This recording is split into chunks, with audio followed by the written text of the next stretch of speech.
6:06 ang oras po natin sa detalye po ng ating balita.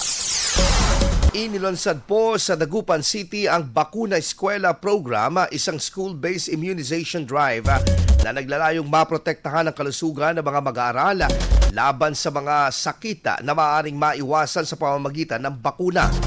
Ang inisyatibong ito ay pinagtutulungan ng Department of Health at Department of Education at ng pamahalang lungsod ng Dagupan upang matiyak na maipagkaloob ang libreng bakuna sa mga estudyante sa loob mismo ng kanilang paaralan. Kabilang sa mga ibinibigay na bakuna ay ang laban sa measles, rubella at tetanus sa diphtheria para sa mga grade 1 at grade 7 students, habang ang human papilloma virus vaccine naman ay para sa mga babaeng mag-aaral sa grade 4. Layunin ng programa na mapalawak ang saklaw ng pagbabakuna at mapababa ang bilang ng mga magkakasakit na bata at mapanatili ang ligtas na kapaligiran sa mga paaralan.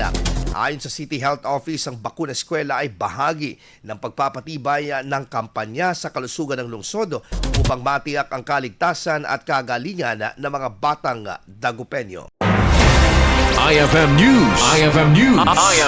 IFM News.